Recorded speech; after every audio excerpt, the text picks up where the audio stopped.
Saludos cordiales, amigos y amigas de Corape Digital TV. Soy Santiago Benavides, productor y conductor de este programa. Nos alegra mucho estar de nuevo con ustedes, como todos los días martes a mediodía, en este nuestro encuentro de enlace comunitario, un programa que surge de un voluntariado social a través de Fórum Formación Humana, quien hace un esfuerzo todas las semanas por traer estos temas de interés para nuestro país. Muy gentiles por su sintonía, por esa serie de mensajes que nos llegan cada semana y pues nuestro compromiso siempre es estar con ustedes trayendo todas las noticias que consideramos que son importantes de comentarles acá a ustedes. Esta tarde vamos a tener nuestro último programa para topar un tema que ha sido recurrente de preguntas tanto en interno, en nuestras conversaciones con nuestro gran público, cuanto porque en el país mismo continúa esta versión de mirar cómo mismo es que va a ser implementada la eutanasia en el país. Recordemos que el 5 de febrero del presente año, la Corte Constitucional dio luz verde, ejerció su derecho para permitir que en el Ecuador se active la famosa eutanasia activa. Y a partir de eso se ha generado una serie de situaciones en el país, propiamente a raíz de esta gestora, la señora Roldán, que en paz descanse, a esta conocemos que ha fallecido en la anterior semana, su enorme esfuerzo por ejercer un derecho a ejercer su derecho a la vida, como ella lo ha planteado. Y entonces esta tarde vamos a tener una última conversación, como digo, de este tema, para lo cual hemos invitado a la representante de la ASECUP. Está con nosotros la doctora María Cervantes.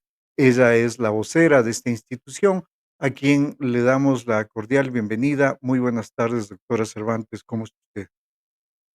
Buenas tardes con todos. Agradezco mucho la invitación sobre este tema que realmente es un debate muy importante porque están en juego valores éticos y morales que le incumbe a la sociedad en general. Yo agradezco que se toque este tema con la sensibilidad y con la necesidad de que la ciudadanía se entere realmente los conceptos que en este momento se están manejando a nivel de este tema. Muchísimas gracias. Y bueno, nos place mucho tener acá a un representante de esta organización tan importante en el país, la doctora María Cristina Cervantes, es especialista en medicina interna, magíster en cuidados paliativos, médico tratante de la unidad de cuidados paliativos de Solca en Quito, docente del posgrado de cuidados paliativos de la Universidad UTE. Entonces tiene todo este bagaje y conocimiento propio de lo que vamos a hablar esta tarde. Es un gusto para nosotros tener un representante y quisiera precisamente iniciar en este diálogo con usted, doctora, para que nos cuente y le cuente a nuestro público qué es la SECUP, esta organización a la que usted ahora está representando en este diálogo. La SECUB es la Asociación Ecuatoriana de Cuidados Paliativos, que es una asociación de personas que hacemos cuidados paliativos en el país, que brindamos la atención en cuidados paliativos. Cabe anotar que esta asociación es interdisciplinaria, es decir, tenemos profesionales de diferentes tipos, como por ejemplo médicos, enfermeras, psicólogos, tenemos voluntarios que son muy importantes y que ayudan a que los cuidados paliativos se realicen de manera integral. Porque estos son los cuidados paliativos. Los cuidados paliativos son un cuidado integral de la persona que padece enfermedades crónicas avanzadas. Es un cuidado que busca la esfera, todas las esferas que comprometen al ser humano y tiene una característica especial, que nuestro objetivo de tratamiento no solo es el paciente, sino también su familiar y los cuidadores de estas personas. Ujú. En este tiempo de funcionamiento, ¿cuántos años está trabajando SECUP en el Ecuador? ¿Cuál ha sido su aporte a esta necesidad y posibilidad de tener los cuidados paliativos vigentes y en avance en el país? Bueno, los cuidados paliativos se ejercen hace muchos años en el país. Tenemos mentores muy importantes como la doctora Nancy Lino de Solca, Guayaquil, el doctor Padre Redaeli. aquí en Quito, que empieza a hacer visitas domiciliarias a pacientes que están en condiciones de terminalidad. Y en ese entonces hubo otra doctora inglesa, la doctora Nikki Balash, que enseñó a muchísima gente cuidados paliativos y entre esos los primeros pinitos los tuvimos con ellos. Entonces, cada uno de manera independiente ha brindado cuidados paliativos tanto a nivel hospitalario como es Solca Guayaquil y a nivel de las visitas domiciliarias. Ha pasado el tiempo y ya varios profesionales hemos tenido una formación ya un poquito más formal. Se pudo realizar un máster en España bajo, obviamente con otros compañeros, porque no había nadie que enseñara cuidados paliativos y nos fuimos a España a tener esta formación ya formal para poder empezar a aplicar estos conocimientos y para formar profesionales médicos, enfermeras, para que puedan tener una formación en cuidados paliativos que pudiera brindar este apoyo de manera técnica y de manera profesional. Y eso es lo que hemos venido haciendo. ASECUP ha funcionado desde hace mucho tiempo, legalmente desde hace unos 8 años más o menos, pero desde antes ya había una unión de personas que no estamos legalizadas formalmente en el Ministerio de tanto de Bienestar Social como de Salud, porque no veían en el ministerio una asociación de cuidados paliativos cuando no tenían ni siquiera el conocimiento claro de qué eran los cuidados paliativos. Desde entonces, ASECUB se ha encargado de difundir los cuidados paliativos. Hemos trabajado junto con la representación en el Ministerio de Salud eh, con realización de una guía de cuidados paliativos, guía médica de cuidados paliativos. Tenemos una política nacional de cuidados paliativos en las cuales ASECUB ha estado presente en la realización de este tipo de cosas que en el ministerio no existían y que de un tiempo acá más o menos desde el 2011 hemos venido trabajando. En el 2011 nos reunimos varios profesionales junto con el CONASA y con el Ministerio de Salud para que exista un acuerdo ministerial en el cual se le decía al ministerio y a las entidades que era necesario implementar los cuidados paliativos a todo nivel, a nivel de atención domiciliaria en los hospitales, no solo en los hospitales privados, sino también en los públicos. Después vino este programa, esta política de cuidados paliativos. Sin embargo, en este momento no contamos con una ley. Solamente tenemos entregado a la Asamblea Nacional un proyecto de ley en cuidados paliativos que creo que es muy importante tenerla porque es un derecho de nosotros. Y no lo dice María Cervantes, lo dice la Organización Mundial de la Salud, que dice que es un derecho que tiene toda persona de recibir cuidados paliativos cuando padece enfermedades crónicas avanzadas. Y precisamente entonces, bueno, empecemos este diálogo entendiendo lo que son los cuidados paliativos, porque en realidad no es que necesariamente sean necesarios al final de la vida de una persona, bien pueden estar siendo utilizados, implementados en aquellas personas que están atravesando una enfermedad crónica avanzada, como usted bien lo menciona. ¿En qué consiste entonces esto precisamente, el cuidado paliativo al enfermo? Bueno, los cuidados paliativos son aquellos, valga la redundancia, los cuidados que se brindan a las personas que padecen enfermedades crónicas avanzadas. ¿Cuáles son estas enfermedades? Pueden ser una enfermedad neurológica, puede ser una enfermedad oncológica, es decir, las personas que tienen cáncer, pueden ser personas que tienen problemas cardíacos, insuficiencias cardíacas, problemas pulmonares, problemas renales, problemas hepáticos, que desde su diagnóstico necesitan un apoyo para el control de los síntomas que la enfermedad le está dando. Esto no quita que el paciente no pueda recibir tratamientos activos para su enfermedad, pero es eso, es el apoyo que se le da al paciente para que no solamente para tratar los síntomas, sino que entienda cuál es su proceso de enfermedad, qué va a pasar durante este tiempo y sobre todo que vaya aceptando los posibles procedimientos o tratamientos que pueda ir recibiendo de manera absolutamente lógica, sin irnos a un encarnizamiento, es decir, a someter al paciente a tratamientos que muchas veces resultan inútiles. respetando la decisión del paciente y usted sabe y respetando la autonomía y usted lo sabe porque el paciente está siendo informado, comunicado de todo lo que se le hace y del proceso que va a seguir.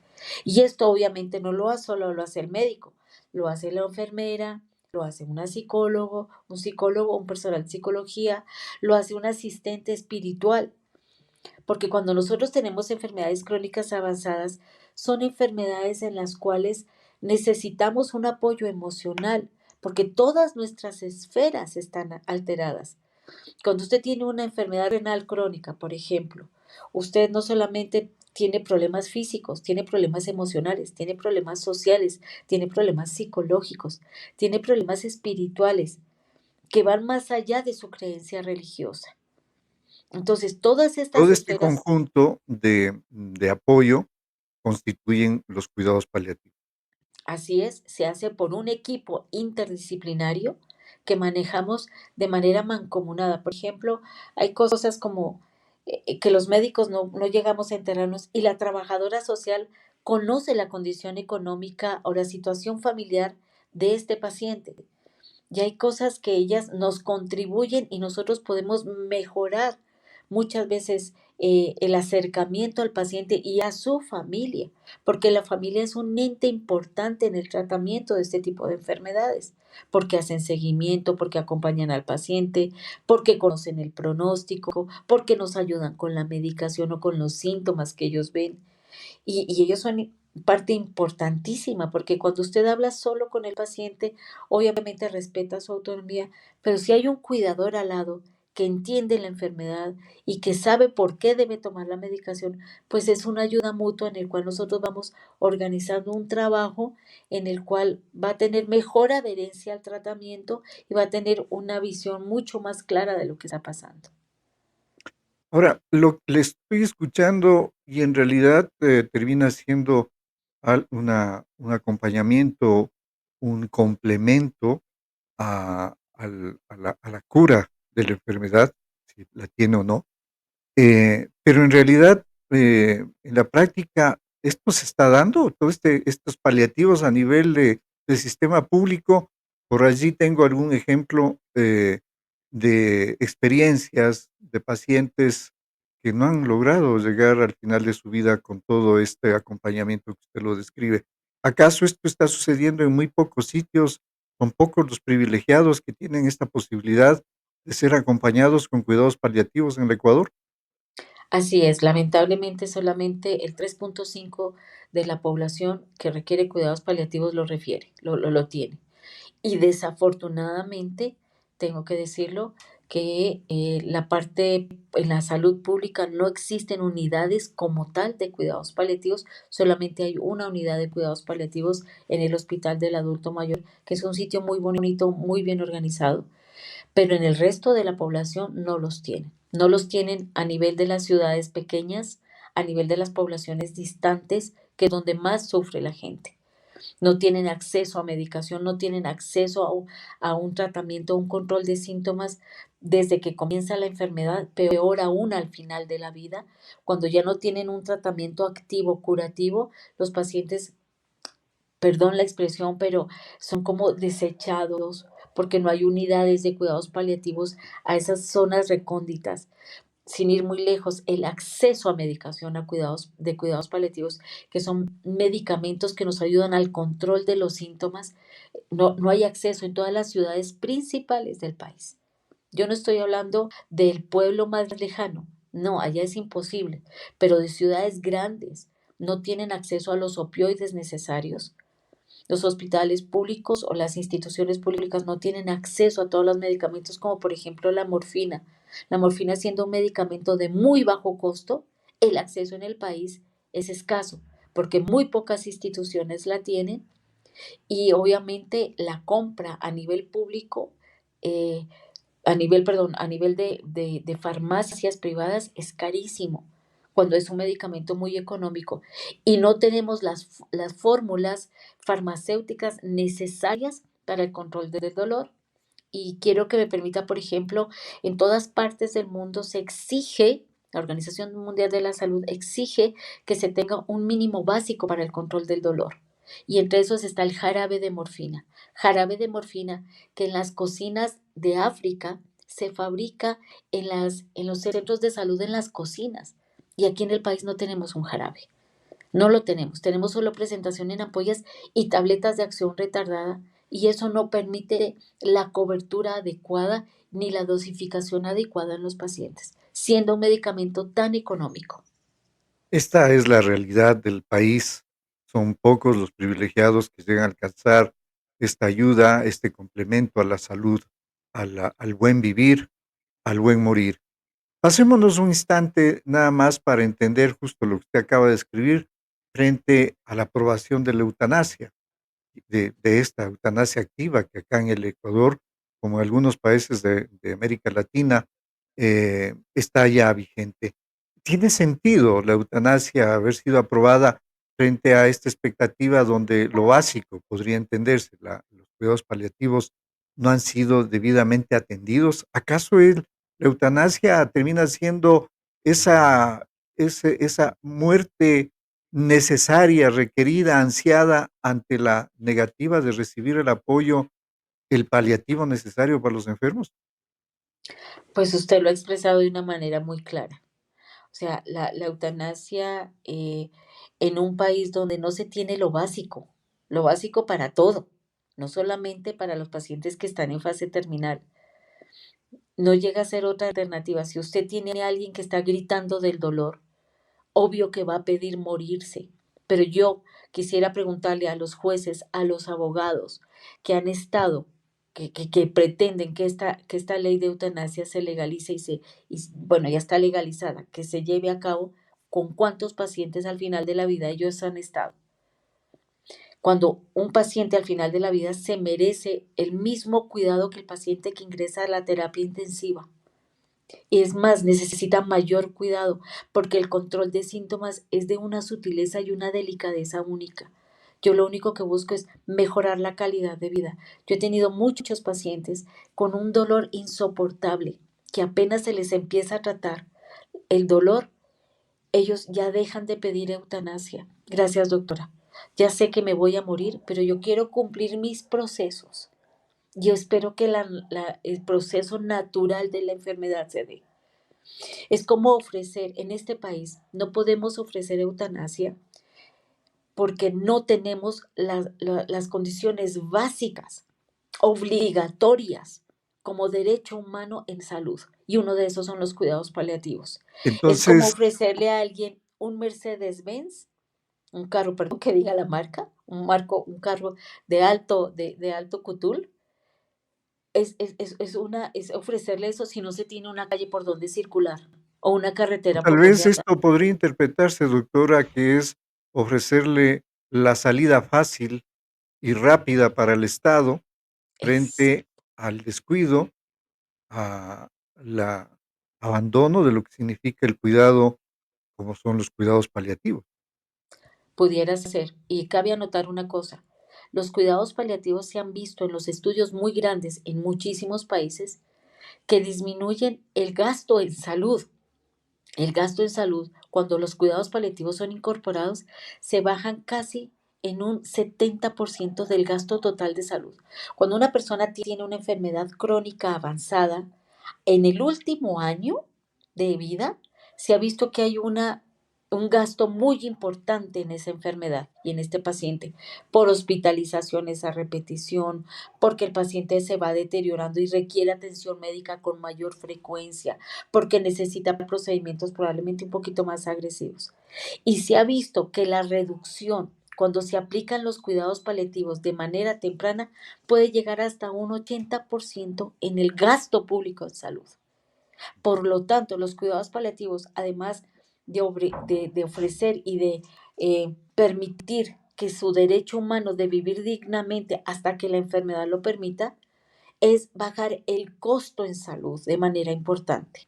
Y no solamente porque nosotros vamos a evitar que el paciente reingrese de manera repetitiva a los hospitales, la atención en emergencias disminuye, el paciente puede estar en el domicilio. ¿Cuánto cuesta un día de hospitalización? de alguien que llega por dolor. Si yo tengo una atención domiciliaria adecuada, probablemente ese gasto también se me reduce. No es cuestión de cosas solamente eh, espirituales o emocionales, y no, es cuestiones técnicas y de costo-beneficio. El paciente que Y recibe cuidados paliativos tiene clara la visión de su enfermedad y él mismo comienza a decidir sobre hasta dónde llegar con su enfermedad. Es decir, comienza a establecer cosas como decisiones anticipadas, que son vamos a hablar de ese tema en un momento, muy porque importantes. precisamente es esto, devolverle al individuo, al ser humano, la plenitud de la decisión de vivir y cómo vivir sus últimos días. Le quiero preguntar esto porque vimos la presencia de la SECUP en la Asamblea Nacional, en la Comisión de Salud, si mal no recuerdo, haciendo la presentación y el pedido de que se emita la ley de los cuidados paliativos. Debo entender entonces que este es el pedido necesario de que si se va a legislar la eutanasia activa, ustedes están también pidiendo, exigiendo al Estado, a la Asamblea en este caso, que legisle también en el mismo momento, en la misma instancia, los cuidados paliativos. Esta es una realidad. ¿Cómo va ese proceso? Bueno, ahoritica está ya en la Asamblea Nacional, estamos esperando que los señores legisladores eh, pues nos llamen a la mesa de, para que ellos puedan realizar, o sea, desarrollar la ley y pueda ser presentada al pleno de la Asamblea. Pero obviamente sabemos que desde que presentamos el proyecto de ley hasta ahora ha habido muchos sucesos de dominio público, en los cuales obviamente yo me imagino que este tipo de procesos de ley están un poco disminuidos en su actividad, pero yo creo que esto tiene una buena, va a tener una buena aceptación porque no se está pidiendo nada imposible, no se está pidiendo otra cosa que no sea algo de tratar a la gente dignamente hasta el final de la vida. Con respecto a la eutanasia, los cuidados paliativos eh, mm, son el proceso de darle a la gente la dignidad humana hasta el final de la vida. Yo no creo que el provocar la muerte de una persona sea tratarla con dignidad, aunque esta persona me la pida, porque de lo contrario vamos a tener a mucha gente deprimida que pide morir, entonces practiquémosle. O como no hay alternativa, entonces nada, pues que practique la eutanasia nada más. Eso no es ir en favor de la dignidad humana. Eso es la alternativa fácil, la alternativa rápida a un problema, porque es un problema de sufrimiento. Y como yo no quiero sufrir, para mí es más fácil acabar con esa persona en vez de darle la dignidad y las herramientas para que pueda tener una vida digna hasta el final, como son los cuidados paliativos. Ahora, es de esperarse que la Asamblea Nacional siga convocando actores importantes, como el caso de ustedes, de ASECUP, para discutir la estructura legal de la eutanasia activa, ¿no? De lo que se conoce, y aquí en este espacio han estado importantes gestores de opinión, uno de ellos, José Carlos Bermejo Higueras, un español muy conocedor del tema, y él nos expresaba justamente aquellas experiencias en otros países del mundo donde la legislación está perfectamente definiendo cuáles son los casos en los cuales debe filtrarse esta posibilidad de que el individuo pudiera ejercer su derecho a la eutanasia. Entonces digo, será necesario que esta consulta a la sociedad se dé para que actores con pleno conocimiento, como son ustedes, pudieran opinar en debida forma. Me quería referir porque en este caso la sentencia de la Corte Constitucional allí expresa, dice: "El contenido de esta decisión no puede verse como una carta abierta a la privación arbitraria del derecho a la vida, ni para que el Estado inobserve su obligación sobre las prestaciones de salud y atención de cuidados paliativos de las personas", de tal forma que allí, expresamente la sentencia de la Corte Constitucional deja claro y deja dicho que, el Estado no se puede desentender de esta obligación de cuidados paliativos. Debe ser este entonces el espacio donde ustedes tienen la posibilidad, y a través de ustedes, toda la sociedad, de que se legisle en el mismo momento cuidados paliativos. Esperamos que esto se dé. Quisiera pasar a otro tema, que usted ya en algún momento lo ha mencionado, y que es efectivamente algo que está en el otro lado de la cancha, no del Estado, no de los, funcionarios, profesionales de la salud, sino en la responsabilidad del individuo. Y esto tiene que ver con el testamento vital, las voluntades vitales anticipadas, que se conoce. ¿En qué consiste esta práctica? Por favor, si podemos esto comentarlo a nuestro público. Bueno, las decisiones anticipadas o el testamento vital están enfocados al respeto o al principio básico de la autonomía de las personas. ¿Qué quiere decir esto? Autonomía no es hacer lo que yo quiera, sino tomar una decisión, tener una expectativa respecto a algo con toda la información adecuada para que yo pueda tomar una decisión en ese momento. ¿Sí?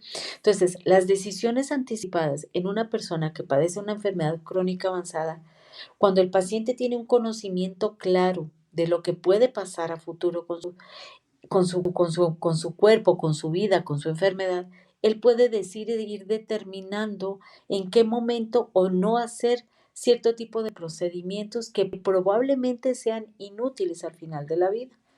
Le pongo un ejemplo. Hay pacientes que tienen enfermedades como la esclerosis múltiple o la esclerosis lateral amiotrófica, que son enfermedades neurodegenerativas. Y las personas deciden, ¿sabe qué? Yo no quiero que me pongan un tubo para respirar aquí. Yo no quiero que me pongan un tubo para alimentarme, porque mi deseo es que no se haga. No es lo mismo tomar una decisión cuando las cosas están tranquilas a cuando yo tomo una decisión en caliente, es decir, cuando hay una crisis y yo no he pensado con anterioridad esto. Estas decisiones anticipadas no solamente nos ayudan con el paciente, sino con los familiares, que van a ser los jueces o los veedores de esa decisión de la persona, respetando obviamente la autonomía de manera clara, que sea su autonomía lo que se cumpla hasta el final de la vida.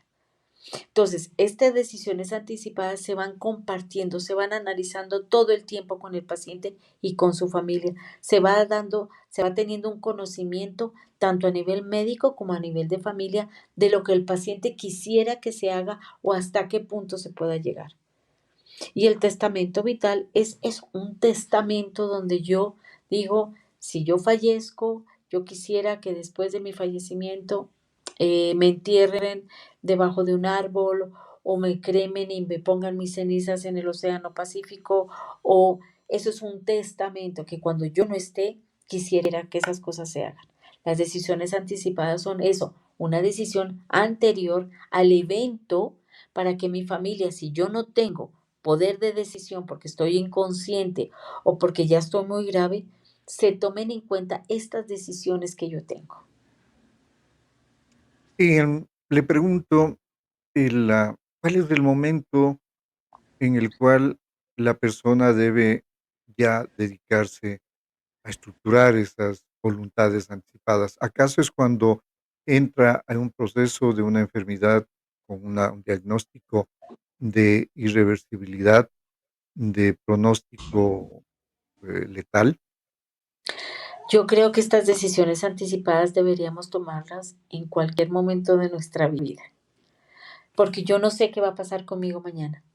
Y yo, por ejemplo, expreso a mi familia qué quisiera que se haga en el momento en que yo esté en coma, por decirle, tengo un accidente de tránsito y yo no quiero que me tengan con traqueostomo. Entonces yo le digo, no quiero que me hagan una resucitación, porque no quisiera estar en ese proceso.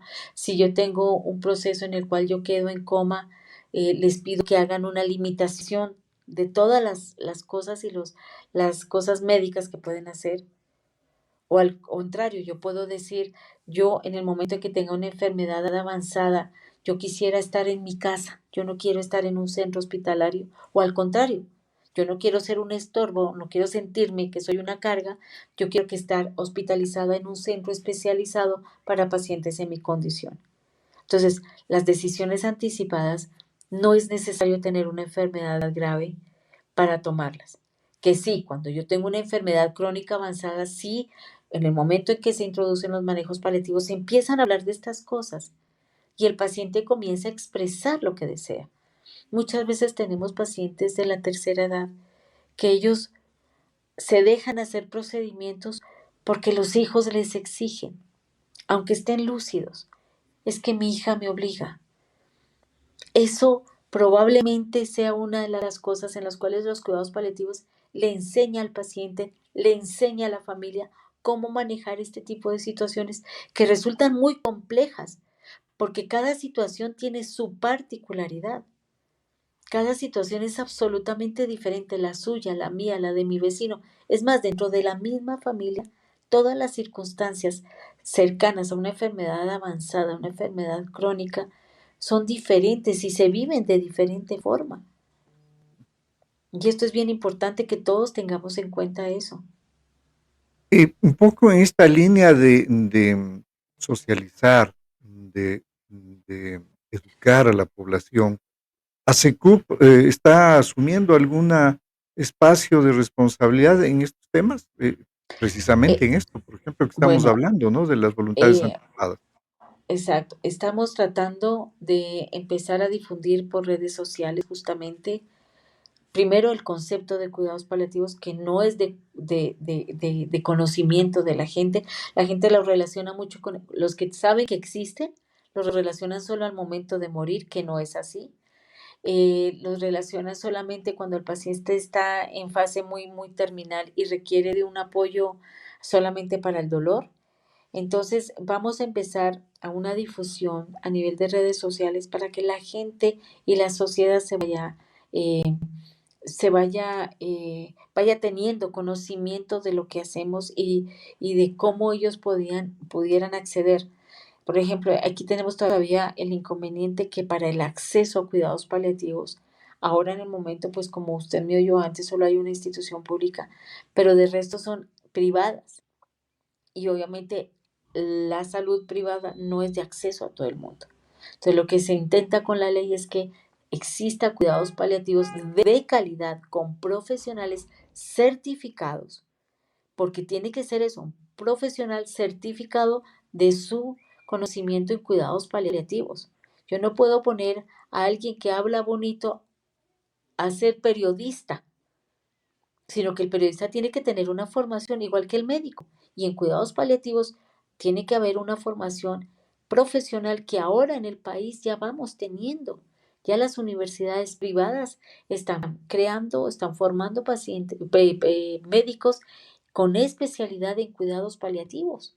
Le Tenemos tres escuchaba que la universidades. universidad pública en el país no Mm, está trabajando estos espacios de posgrado, de maestrías en cuidados paliativos. No, Esto se mencionó en aquella reunión que ustedes tuvieron en la asamblea.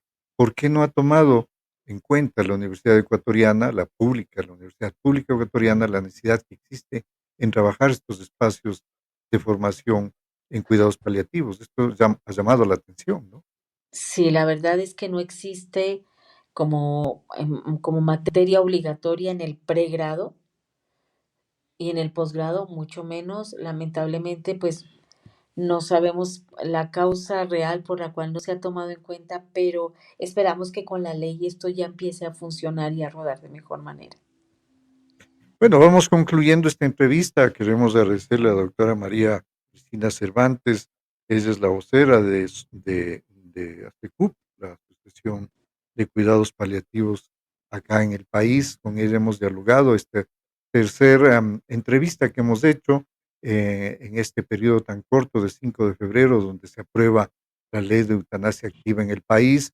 Y hemos querido extender y abrir estos espacios de diálogo con profesionales locales e internacionales para dar a conocer al público esto, la necesidad de mirar con mucho detalle esta ley que muy pronto, pues seguramente se lo presentará a la Asamblea Nacional para regular la aplicación de la eutanasia activa Y como hemos comentado con la doctora Cisneros, la doctora Cervantes, la necesidad de que también se regularice, se legisle la aplicación de los cuidados paliativos en el Ecuador. Y en ese sentido, doctora, quisiera pues que usted nos dé su mensaje final a esta población que nos escucha, qué hacer con nuestros enfermos que ya tienen en condición de irreversibilidad sus casos de enfermedad, cómo proceder, cómo cuidarlo.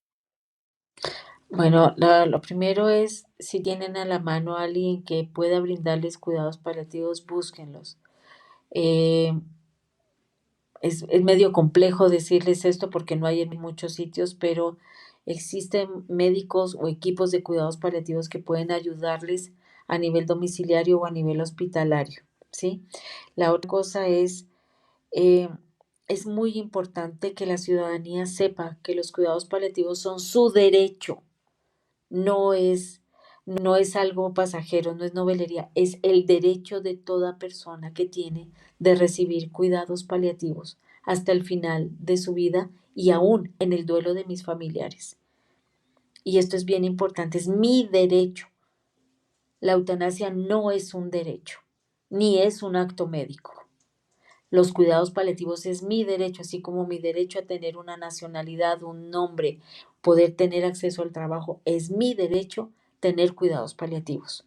Y por lo tanto, como está escrito que es un derecho, yo puedo exigirlo y tengo el derecho de exigirlo a las entidades gubernamentales para que me lo den. Tienen que exigir que yo me quiten el dolor, tengo que exigir que me controlen los síntomas, debo exigir que me acompañen hasta el final de la vida y que le ayuden a mi familia a llevar este proceso. Es muy importante. Eso no es eutanasia. Eso no se parece en nada a la eutanasia, se contrapone a la eutanasia. Y este es mi mensaje final. Exijan su derecho. Qué bien, le agradecemos muchísimo, doctora Cervantes.